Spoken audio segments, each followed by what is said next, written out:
Well, there we go.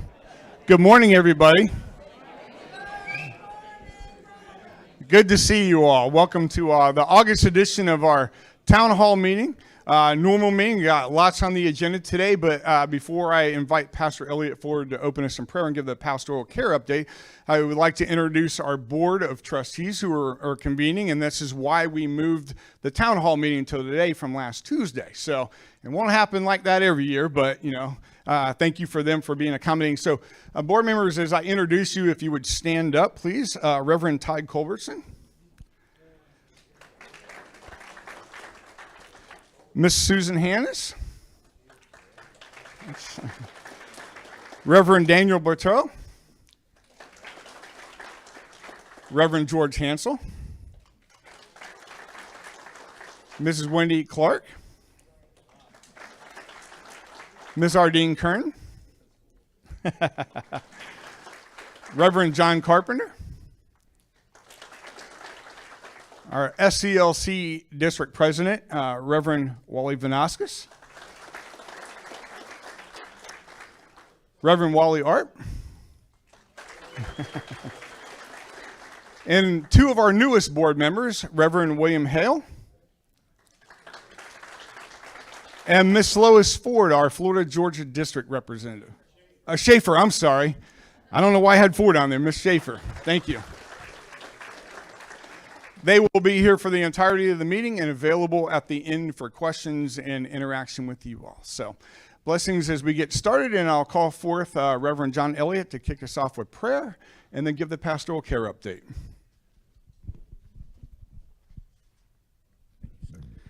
Thank you, Raleigh. Since the board's here, I guess I have to behave today. So let us pray. Dearest Lord, Heavenly Father, wow, what a beautiful morning you have given us to share and enjoy, and for these few moments together where we get to hear of the goings-on of the Lutheran Haven, this place that you have established and continue to support and defend. We give thanks for the board that is among us today in their work. We ask that you would bless them as they go and deliberate over what has happened and what is to come. Give us hearts and minds that are open to your Spirit as we meet today. Help us see you at work in many different ways so that we may go about our lives both as individuals and as a community, always giving you thanks and praise. Bless us now in this time together. Consider the words of our heart, and may they always praise you in everything that you do. This we ask in Jesus' name. Amen. All righty. Well, you guys probably know me by now, and I usually start off with reminding you when worship is, right? Worship is the most important thing we do, but I do this every single time simply because there's always somebody new among us that might not have all the information. So, yes, the sanctuary worship is 8, 9:30, and 11. Generations, which is for young families, is at 9:30 in the Founders Hall. There is Fuel, which is a contemporary service, also in Founders Hall at 11 o'clock. And then there's the worship service here at the Haven at Harbor Hall at 9:30 a.m. We're averaging about 60 folks in that worship service right now, and over half of them come from independent living, which is pretty neat. It's becoming a really, not cliquish, but it's becoming a really nice little congregation all in of itself. And we're really enjoying seeing people meld together and becoming one. It's a wonderful thing. We also have a Monday night service at 7 p.m. in the chapel. And this month, the afternoon divine service is this Thursday on the 28th. Now, as if that isn't enough, there's always time to study God's Word, right? So we have Bible study for a half an hour at the Harbor Hall at 10 a.m. And if you want to go visit the folks in the lodge and listen to a Bible study also at the same time, you can go at 11 a.m. on Mondays. That's also another half-hour Bible study. There's also a 1 p.m. Bible study in the Landings Parlor. That is with Reverend Joe Fairchild. Reverend Larry Schaefer takes care of the other two that happen earlier in the morning. On Wednesdays, you can always go over to St. Luke's. There's a men's and women's Bible study at 10:45. I understand Pastor Arp has the women's Bible study at the moment, and the vicar, Grant Burnham, has the men's Bible study. And then, of course, Wednesday nights at the Haven, we have the Community Night Bible Study, which is Hebrews, and that's being led by our deaconess intern, Rachel Burnham, which if you haven't met her, you will meet her in just a few moments. But first, we need to congratulate and welcome our newest deaconess interns, Marilu Dispo and Sofia Deogrades. They were just installed yesterday at the Haven service. We had a little reception for them afterwards with some goodies, and the smiles on their faces are so broad, if they got any broader, they would hit the wall, you know? They are so very touched and honored to become deaconess interns, and the gratitude in their hearts just bursts forth. If you have a chance to interact with them and greet them and congratulate them, that would be wonderful. With that said, for some reason, the Lord has given me 3 interns now.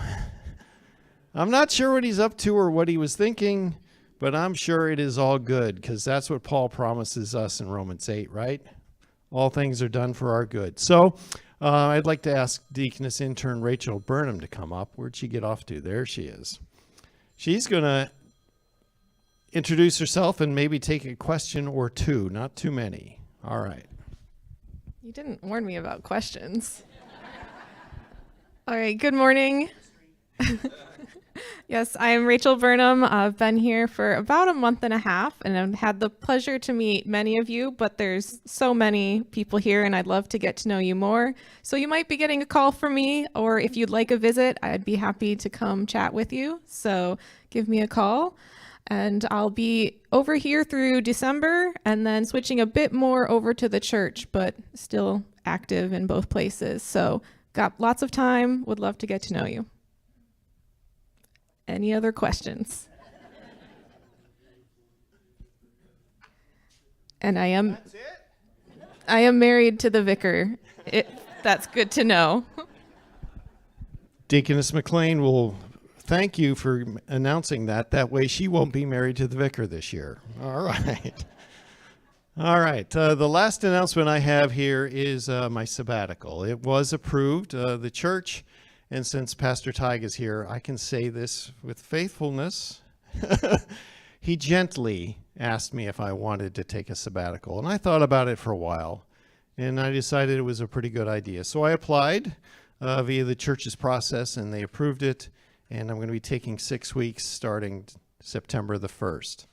Part of my sabbatical will be up north. I'm going to be visiting Lutheran retirement communities in Indiana and Pennsylvania to see how they do ministry, compare notes, and perhaps see how they handle different aspects of retirement, especially grief.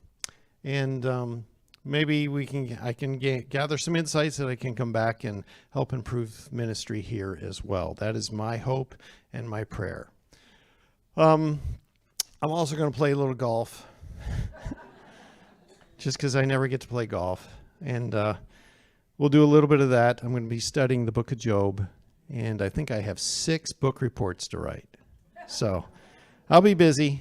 They're not going to let me just sit on my duff. But at the same time, they're also going to let me rest, which is very sweet. And I am so very thankful. So thank you for this opportunity to take a short time off. With that being said, I don't think I have anything else. Are there any questions for pastoral care? Yes. Yes, there are 6 sermons on Job that was written by Staupitz that are only in Latin in the seminary library. You've got 6 weeks. Can you go ahead and translate? Translate Staupitz's sermons on Job from Latin to English. No. But thank you for asking. All right. Now we know who the troublemaker is. Any other questions? All right. Well, God's blessings to you all. I guess the next one is Lynn. Wonderful. Lynn.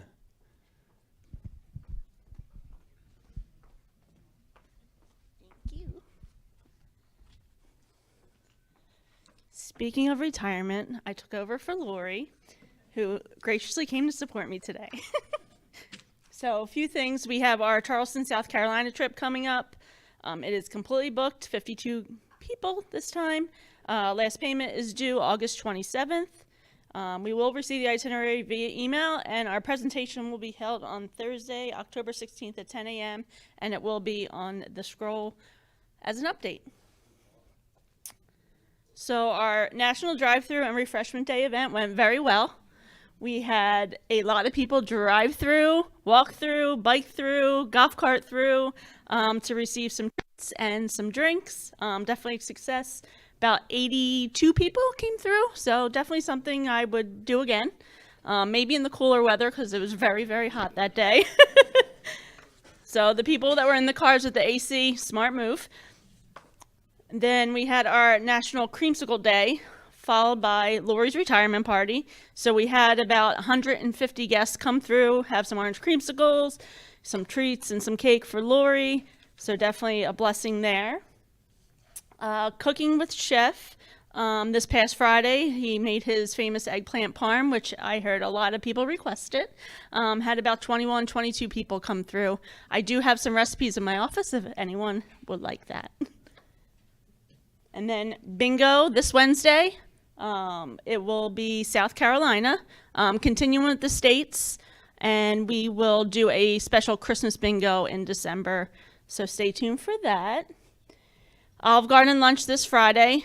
We are with our only 12 passenger bus. I know a lot of you have requested to drive. There's still available slots. If anyone would like to drive, just stop by and let me know. And then arts and crafts. We are making a Bless This Home door hanger where the O will be interchangeable from a pumpkin to a tree to a heart, whatever holiday it may be. We still have some sign-ups outside the activities office, so feel free. We're going to paint some stuff. And I'm going to pass. Anybody have questions?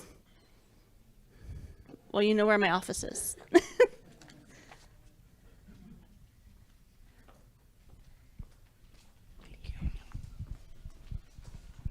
Good morning. Feels like it should be afternoon. This is a little confusing. So I would like to introduce our newest residents, and I saw a few of them here this morning. First, we have Mr. Al Coleman. There he is. He is not here, I don't think. So he's a new resident at the Landings, and he joined us all the way from Orlando, Florida.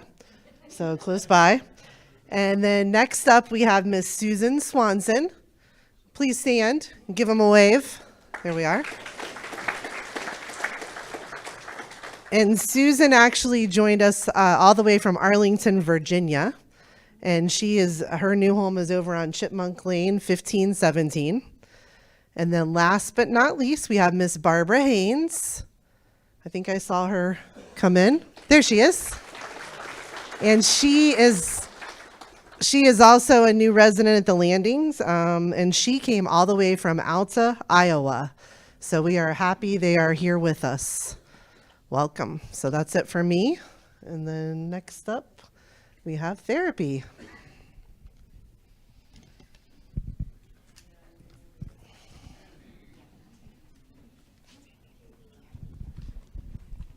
Good morning. I'm Tammy Piombino. I will be representing our Lutheran Haven Therapy Department. So here is our lovely team. We have Alex, the rehab director, Mary Lou, she is with us as our rehab tech on Monday, Tuesdays, and half a day on Wednesdays. We have Irene in the middle, our physical therapist assistant. We have Kylie, she's our occupational therapist.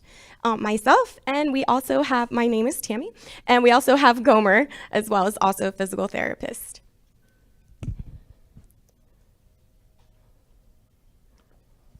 All right, so some of the benefits that we have here in physical therapy are we can help with pain management, improve mobility and flexibility, rehabilitation after surgery, specific to any type of injury prevention, balance training.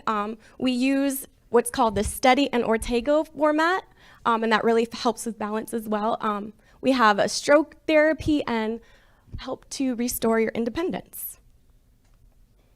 Some benefits of occupational therapy: regains independence, home modifications, fine motor skill development, cognitive rehabilitation, energy conservation techniques, and adaptive equipment. So we also help with training with power-operated scooter as well. All right. We also offer benefits, aquatic therapy, and some benefits are low impact exercises. They help, again, improve with balance and coordination, increase flexibility and range of motion, gentle resistance, so it's not so aggressive on the joints. It enhances motor control and balance, promotes relaxation, and it feels good. And again, it also encourages independence as well. All right, so some of the things that I really work on more specifically is pelvic floor therapy. So it's something that I have done further studies with Herman and Wallace Pelvic Institute. It helps to improve bladder control, reduce bowel issues, release pain, pelvic pain, helps with sexual function, and improves with core strength and stability, and it also helps with prolapse systems. Some pelvic floor therapy helps people regain control, reduce stress, and restore function in the pelvic area, improving quality of life for both men and women. These are some of the testimonials from my previous clients, and you can read them at your discretion, just some really good areas of improvement. Some frequently asked questions. Is Lutheran Haven Therapy LLC a certified medical provider? Yes, we are. That's definitely good news for everyone here in the community. What type of insurance does Lutheran Haven LLC accept? We accept most Medicare Advantage plans, also known as Medicare Part C, and PPOs. If you have any additional questions or concerns, you could reach Alex Garduque. He is our Director of Rehab, and you could reach him at 407-706-1271. So Alex's direct line is 71, and then our therapy gym would be the 407-706-1270. These are just our hours of operation. We're here Monday through Friday from 9 a.m. to 5 p.m. This is our phone number, 407-706-1270. And again, some of the things that we offer here, right here on campus: physical therapy, occupational therapy, aquatic therapy, and pelvic floor therapy. Thank you.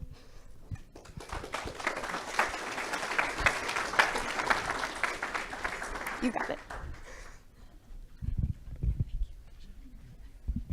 Good morning, everyone. How you doing today? Good, great, or excellent? That's what I like to hear. All right, we're going to go ahead and start it off. I'm Vince, if you don't know me. I do the health and wellness here. If you haven't heard, we have an exercise rewards program. Some of you know about it, some of you don't. I'd like to shine a little light on some of the residents. I'm going to go over this way so I can see their names, because I didn't memorize all 40 of them. So what you do for the exercise rewards program, we have these punch cards. Each punch card has about 25 different punches on it. Once you get one of those done, you bring it back to me. I'll take 4 of them, and then you get rewards, names on plaques, these T-shirts, good stuff like that, just to keep us motivated. So I just want to shine some light. We have the first one. It's called the bronze level. I'm going to go ahead and name everyone who's entered that level so far real quick. Give them a round of applause. We're going to celebrate them. Ed Poland, Susan Arnold, Lana Baldwin, Denise Smallsy, Patty Wolf, Dave Menike. I don't hear anyone clapping. Don Norton, Julie Cable, Judy Menike, Don Oman, Steve Wolf, Al Putz, Ruth Oman, Carol Schaefer, Myrna Putz, Ruth Welke, Ann Chandler, Diane Appleton, Sandy Ford, Sherry Knox, Jim Swanson, Karen Brunning, Nancy Blasberg, Linda Swanson, Gary Law, Evelyn Law. Almost there, don't worry. Susie Heinzelman, Warren Heinzelman, Dwayne Massaw, Marianne Massaw, Martha Codilla, Christine and Joe Fairchild, Lee Sanderson, Ellie Musgrave. Good job, everyone. They brought me back 4 punch cards. That means they've exercised 100 times since we've launched this program. Silver level means they've exercised 200 times. Next set of 4 punch cards. That's 8 punch cards total. Ed Poland, Susan Arnold, Denise Smallsy, Julie Cable, Ruth Welke, and Sandy Ford. We've got one person who's made it to gold so far, and that means that they've exercised about 300 times since we've launched this program, which was about a year ago. Ed Poland, give him a round of applause. So why do we do that?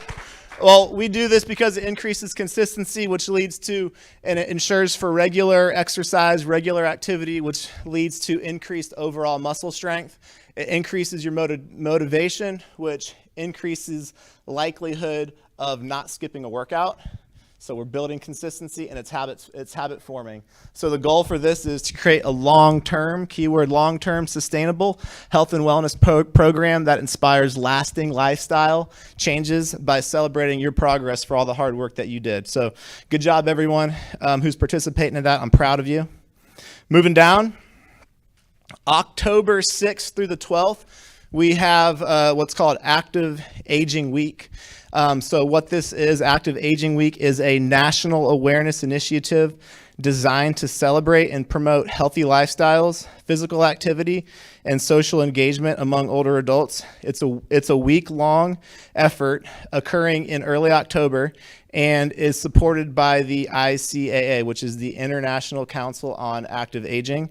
So we are going to participate in that this year here at the Haven. So that is October 6th through the 10th. And basically what that means is that during that week, we're basically just going to be having special events outside of what we normally do. Maybe 1 or 2 a day, Monday through Friday, that is going to encourage fitness, healthy aging, social well-being, and we're going to have some educational workshops as well. Okay, so just keep an eye out for that, October 6th through 12th. So I'm going to give you some two actionable things real quick, and then I'm done.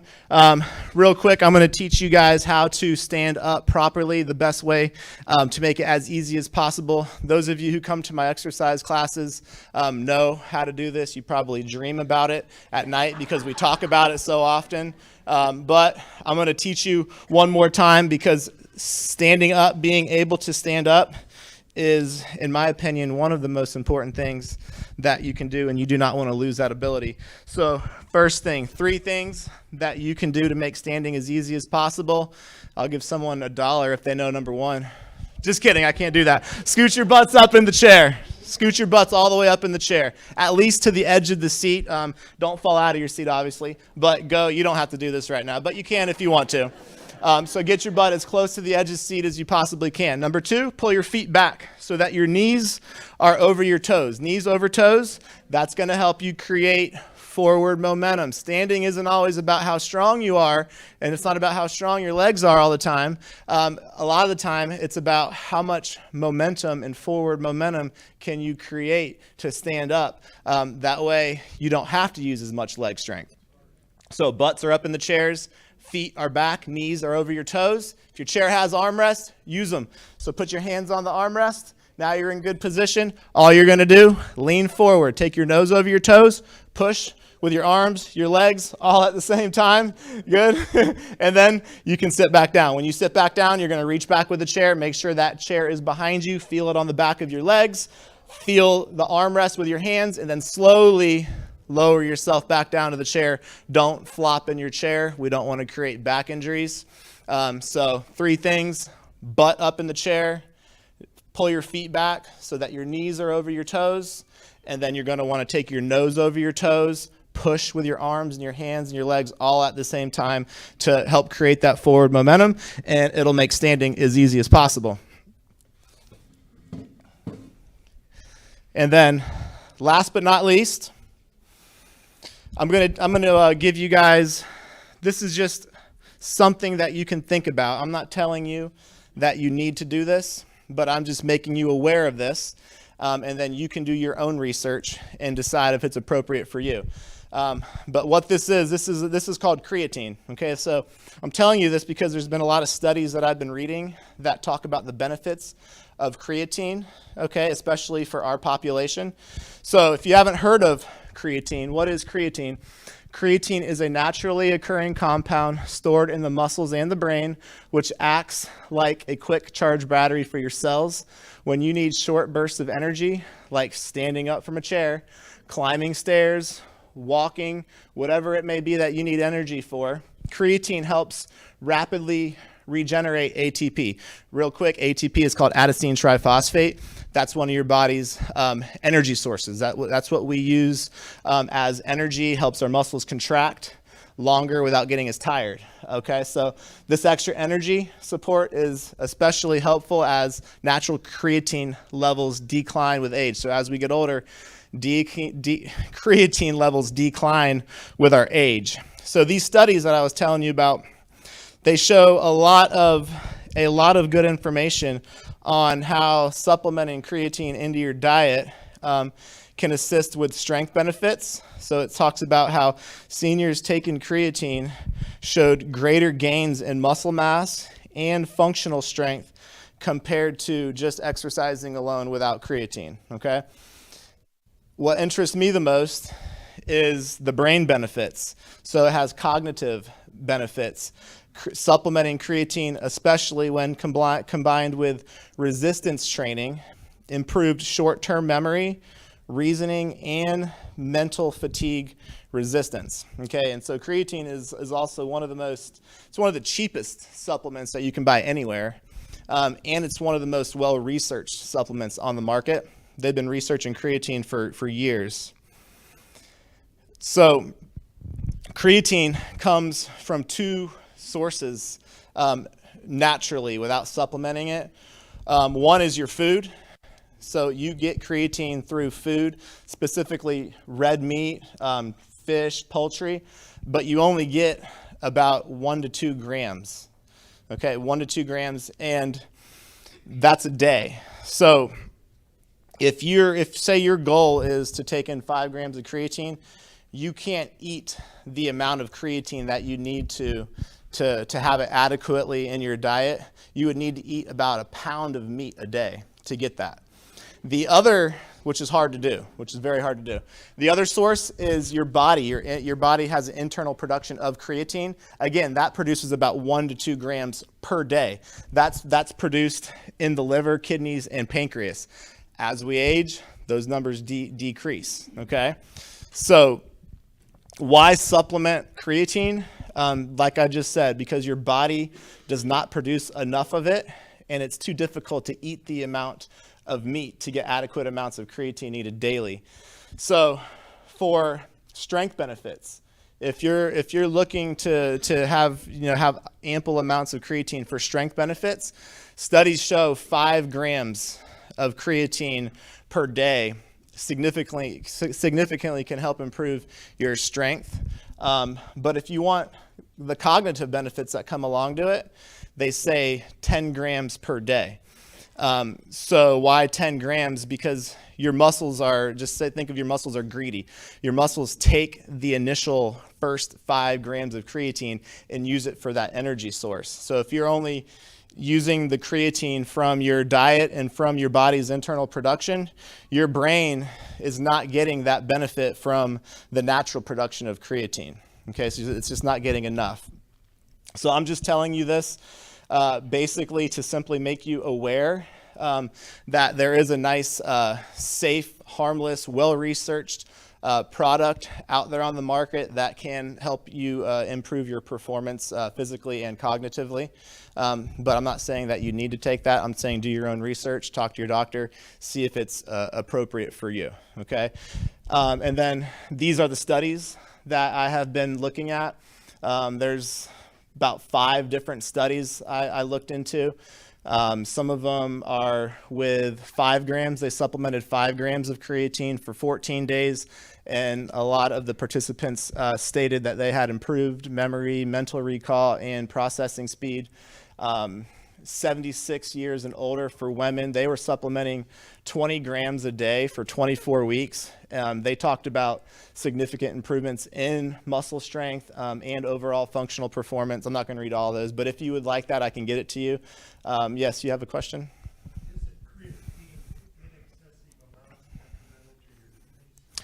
They say under 20 grams, you can take that for long periods of time. And that's been well researched. From what I've learned, they used to think that it could be very bad for you, but since they've been researching it over long periods of time, they have found that creatine taken within these dosages over a long period of time are safe for you to take. Yep. But take it up with your doctor as well. See what he has to say, just to be on the safe side. Make sure that it doesn't interact with any of your medications or anything like that. That's it for me. Do you guys have any other questions? All righty, sounds good. Riley's up next. Thank you, Vince. So I just want to give you all a few project updates and do some housekeeping item stuff at the end of this. But if you couldn't tell, the awnings have been installed on both the fellowship hall and the outpatient therapy. There was a third one that was added to the interior courtyard of the harbor, right off the dining area. So hopefully you like the appearance of them. If you can't tell it's fellowship hall, it actually says it this time on the awnings, and it says outpatient therapy on the awning is over there. So that was good news that got completed. I finally have a contract in hand and it's signed, and the 50% deposit given down for the railings around the mailboxes. So it's just a matter of time now. They're gathering the materials, getting that in, and they'll call me and let me know what the install date is for that. So we're finally getting the handrails at the mailboxes installed. All right, so that's a good thing. We did complete our electrical work at the lodge, and when I referenced electrical work, that was in regards to adding an automatic door opener going into the courtyard at the lodge, as well as adding some additional access control. So that's done. Now it's the equipment portion of it, coordinating the vendors to come out and complete their work on that. So that's about to wrap up, thankfully.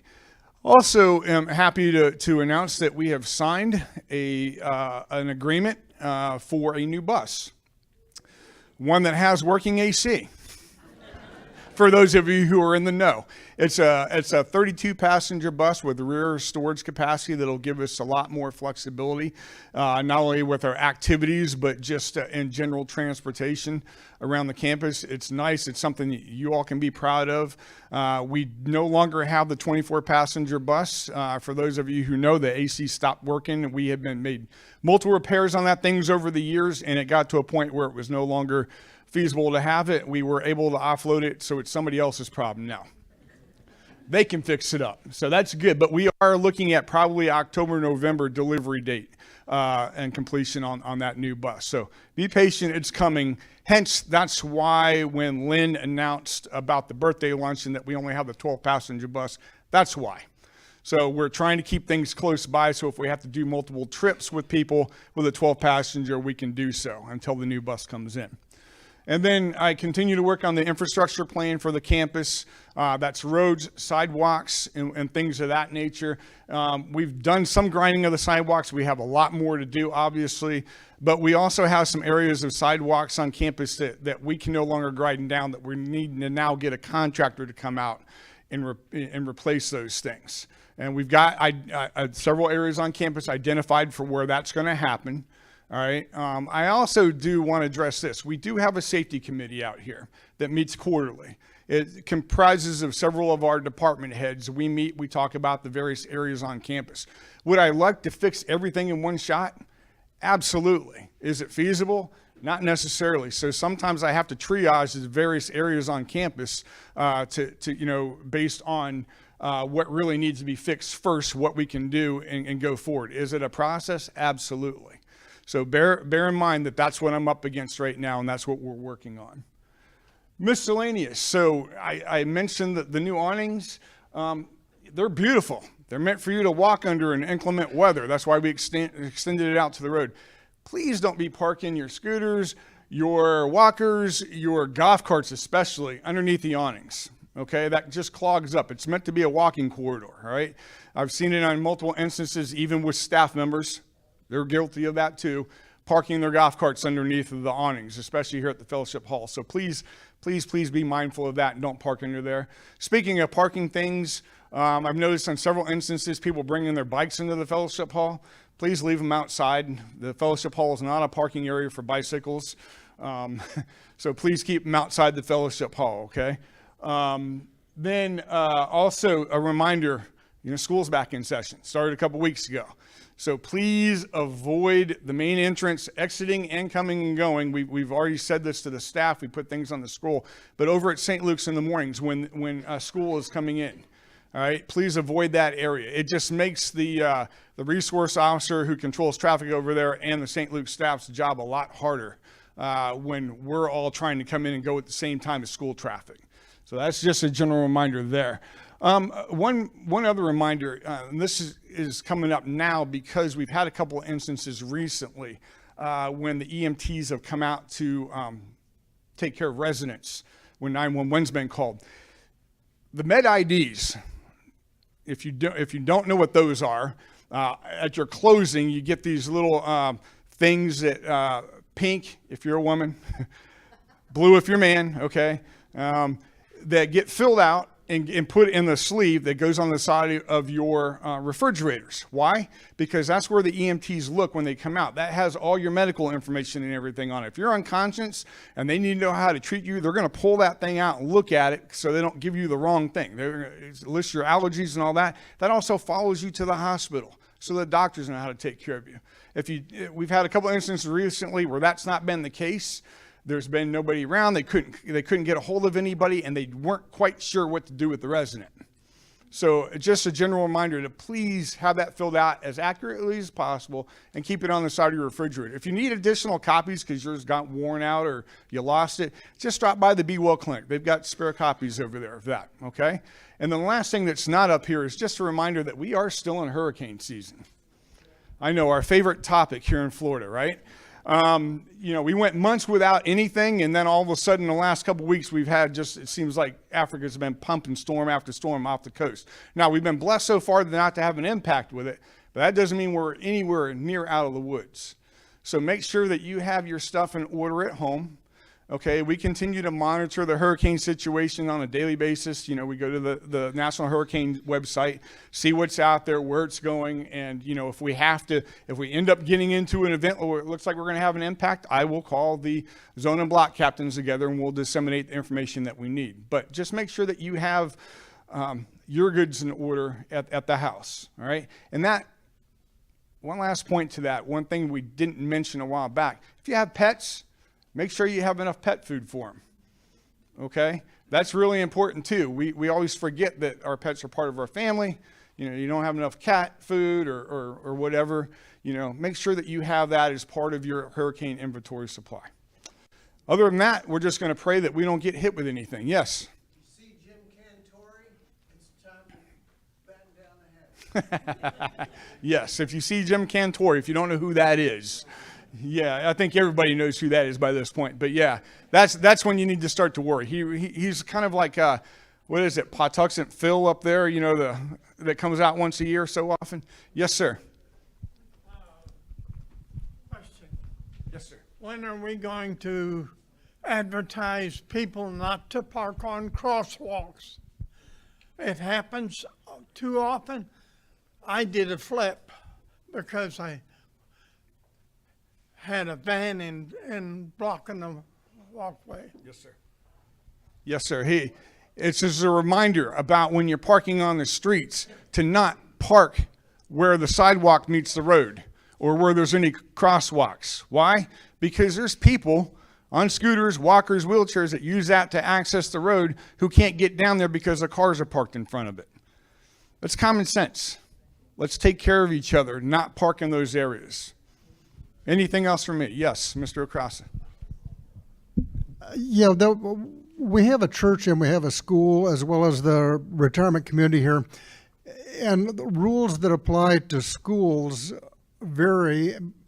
And if the students go into the sanctuary, it's treated as a school and you have different civil laws and whatever. I mean, realizing just don't get in the way with your cars. Are there things that we need to be aware of that when the kids are present, the laws are different as well?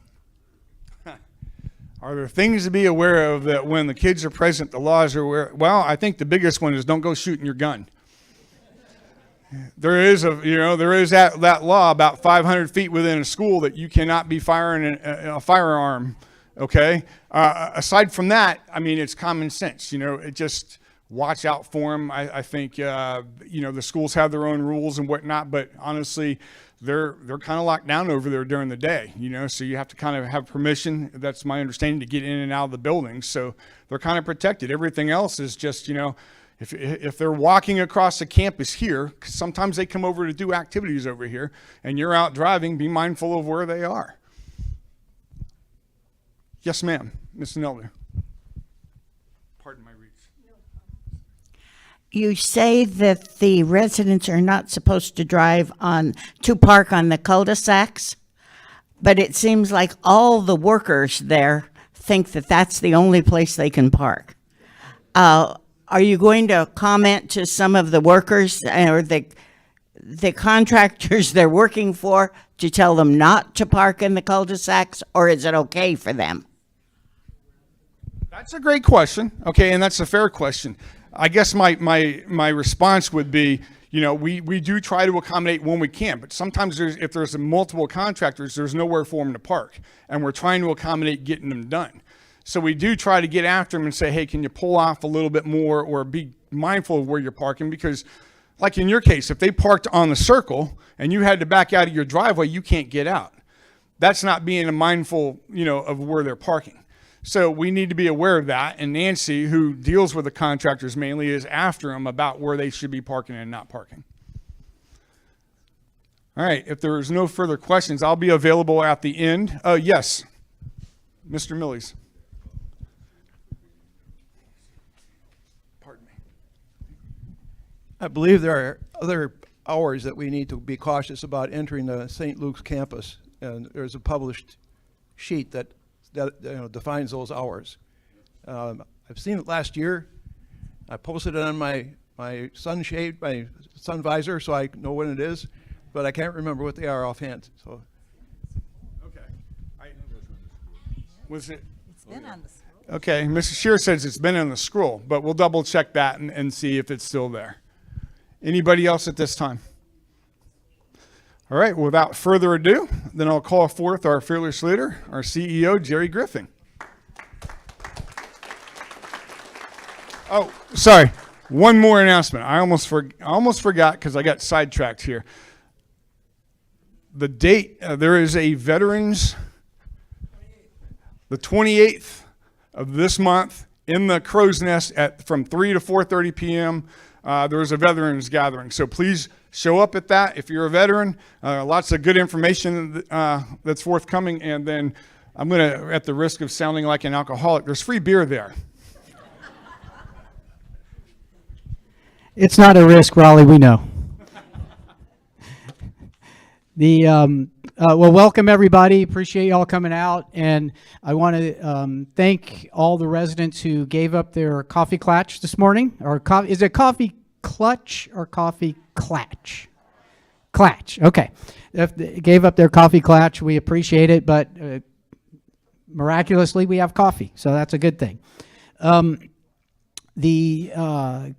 of the things that I also wanted to do is let everybody here know, in case they hear from their neighbor, we are having some sound issues on the broadcast. So it's been brought to our attention that it's kind of spotty, so every fifth word or something like that. But we are recording this, so the presentation will be on the YouTube channel for the Lutheran Haven this probably sometime later this afternoon. And so if you missed anything or if your neighbor missed something, you can direct them back to the Lutheran Haven portal and they can get all of this information. Let's see, do I have anything else? Oh, the other thing I wanted to say is at the administration building, I want to give a gold star. We have one gold star person, and it's a really cool wellness program. Raleigh Sims is our Gold Star recipient. He has made over 300 trips to the coffee machine over this past year. So we have a wellness program that keeps us going, and Raleigh, he is our standard bearer for that. So. Yeah, I was going to do something for you, Raleigh. And then I just want to take one last moment before I get into talk about the rate increase this year to thank Lori Baker and for all she's done for the Haven. And we know we're going to continue to see you here and helping out, but we'll miss you on a daily basis, and thank you again for all that you did.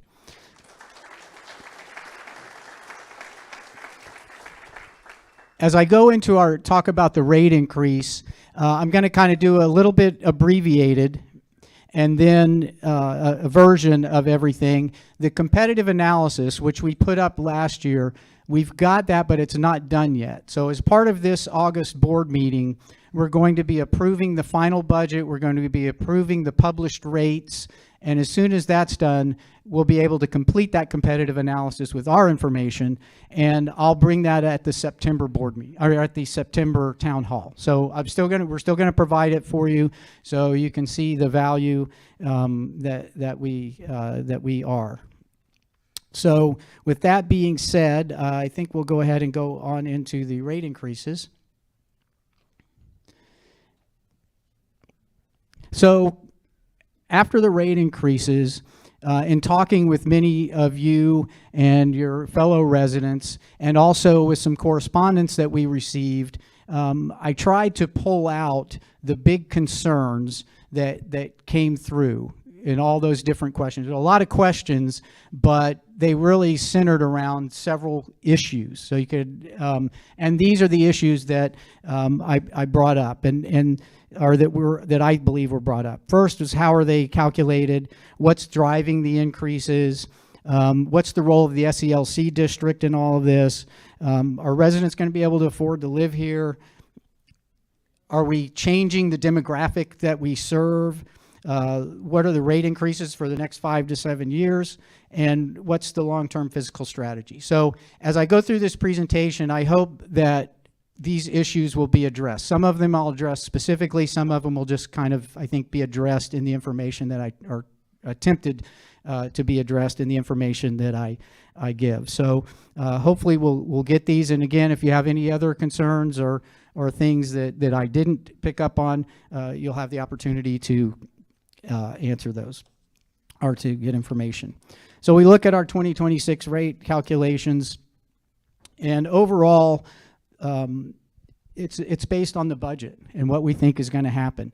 And our budget is then based upon, for us, Raleigh, me, Michael, and the rest of our team, is based on what the board asks us to do. What are their objectives and their guidance? And what we try and do is balance the current needs and the future needs of the organization. And our budget represents our best guess as to what it's going to take to do that. So it's still speculation. So things change throughout the year. We're putting these together a few months before we even know how we're going to end up for the year. And we're trying to predict what's going to happen over the next 12 months. So there's a margin of error that can happen in there. And we just look historically. We try and do a lot of research on what's happening in the economy, what's happening in our industry and other industries around us and in the world in general in economics. So that's where everything starts. So we do our process.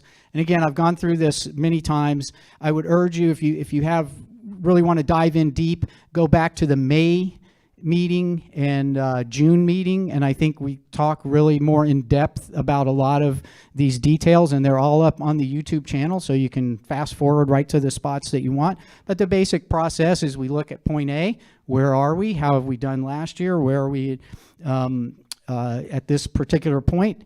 Then we look at what I call part B, is where do we want to go? Where's the future? And then the third step is, how do we get from one to the other? And can we get from one to the other? So as we look at our, where are we now? I think programmatically, we're doing what we wanted to do. Our Aging in Place program is alive and well.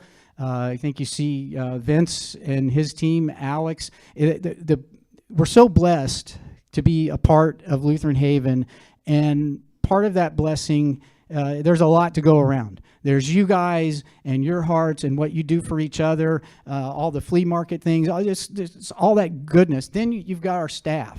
we have just an amazing staff that care about you, want you to do more, want you to be, from Alex and his team to Lori and the activities, to Vince, to the people at the Be Well, to our health concierge, and on and on and on, and our culinary program, and again, going back to you guys. So I think programmatically, aging in place, we're doing what we want to do. We're trying to get people more involved. We're trying to build and not just build community, but maintain the tradition of community that has been here for 78, 79, somewhere, a lot of years. So financially, our monthly service fees are not covering what the monthly expenses are to provide those services. So we know that. We've known that for many years, and we've been working to narrow that. So we look at where we want to be. We want to continue to improve our programs and services. I think this year we added several more services, and we want to expand and enhance those and look for new services or improve the services that we have. And then financially, we want to narrow that gap down from what it was. And I'll get into about what that was a little bit later. And then we get into step 3, which is where the rate increases kind of come in. Programmatically, we're going to focus on those programs, training and staffing, marketing, supporting new ideas. So many of our programs, especially the ones we've added this year, have been resident driven. So residents have come to us and said, hey, I got this idea. Can I do this, or can I do that, or what about this? And we go with it. And the one example that always comes to mind for me, and it's potential, and probably because I see Ellie quite a bit. Ellie Musgrave is the plant-based food group. That started out as just a few residents getting together because they had an interest and thought it'd be healthy. I think the last couple of lunches or whatever, there have been like 40 plus residents on that. It's starting to drive some changes in our menus and our culinary program. So that's building community. That's looking out for each other and being involved, and all the stuff that Vince does and works with Alex to get you guys feeling better, being able, more mobile, more stable, so you can get out and do more. We're seeing that. You just walk around there. You guys are out and about all over the place. So I think we're doing that very well, and we can continue to do that. And that really doesn't cost that much. That's just ideas and people participating. Then we look financially, and we want to continue to improve our operations. The last time we met, I think I showed you guys some charts. So that would be at the June meeting. You can go back and look at those charts. It talks about the progressions that we've made over the last 3 or 4 years in improving the financial health of Lutheran Haven. And that's where bridging the gap comes in. And bridging that gap is we have pretty much 3 levers. We can take away services and reduce what we want to accomplish, reduce our mission a little bit. We can expand the revenue base by inviting, building more units, having more people come onto the campus to bring in additional revenue, which is what we're attempting to do over at the Harbor and with our outpatient therapy. And we can charge appropriately for the services that we provide, and we're also trying to do that. And of course, that's the one that comes in when we talk about rate increases. So just to kind of give you an idea, when I talk about the gap, and then we'll go into the rate increase process, is in 2023, that gap between what the revenue was, monthly revenue per unit, versus the cost, we were at a deficit of $283 per unit. So that's $283 per month per unit. That was the deficit. It was about close to $700,000. In 2024, that deficit was reduced to $240. So we were still about a $600,000. So we moved the needle a little bit. Through June, year-to-date June of 2024, so that's the most recent financials that I have is June. So in 2024, so last year at this point, we were at $226 deficit. And that amounted to about $470,000. As of June of 2025, so year to date, the 10 months through June, comparing apples to apples, we're at $82, or about $170,000. Now July and August may add to that because those are higher expense months because of AC, and we have a lot of repairs and maintenance that come of that because of AC units getting overtaxed. But we're making progress. We're reducing that gap. And part of that has to do with rating. It has to do with all those things, improving operational efficiency and rate increases. So just to give you an idea, we are making progress. So the basic rate setting process is we determine the cost per occupied unit.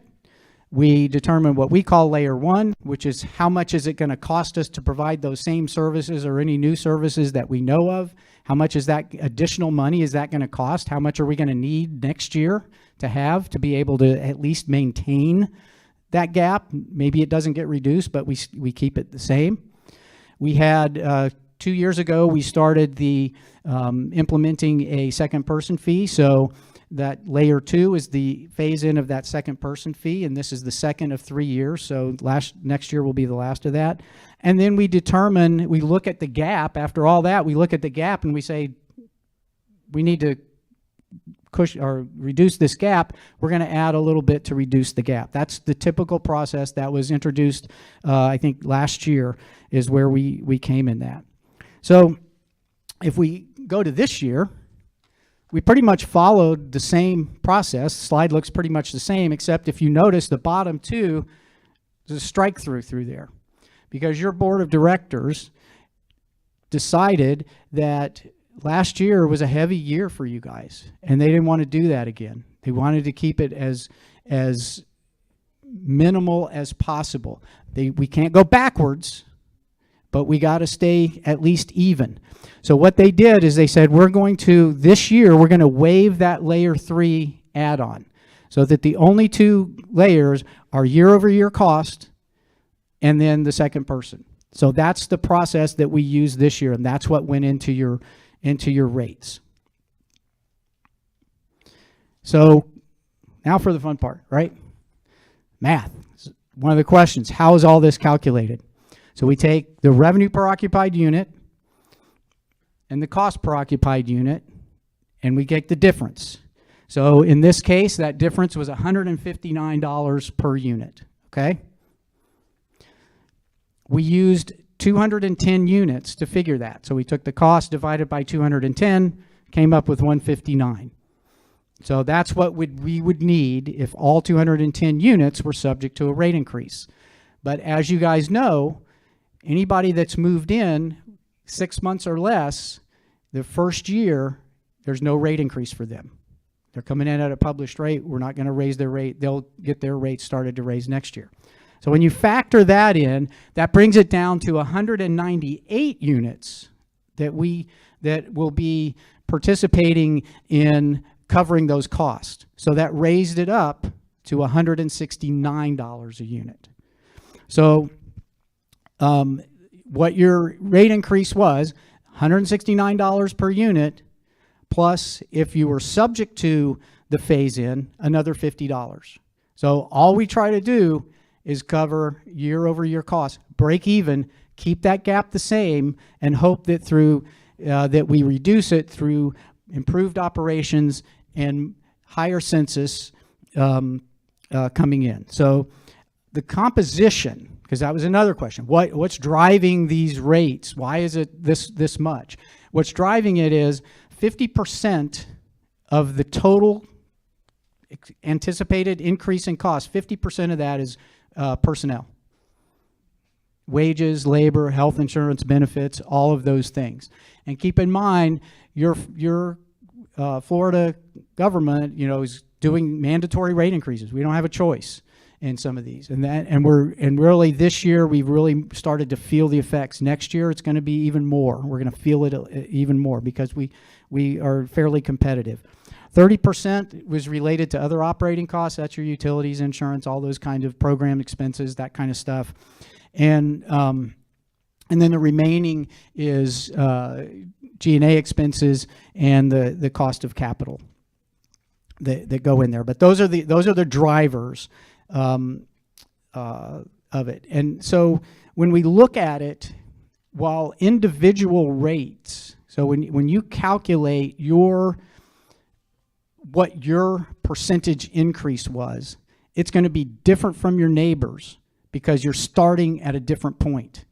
You came in years ago, you're starting at this point, add that dollar amount to it, that might be a different percentage increase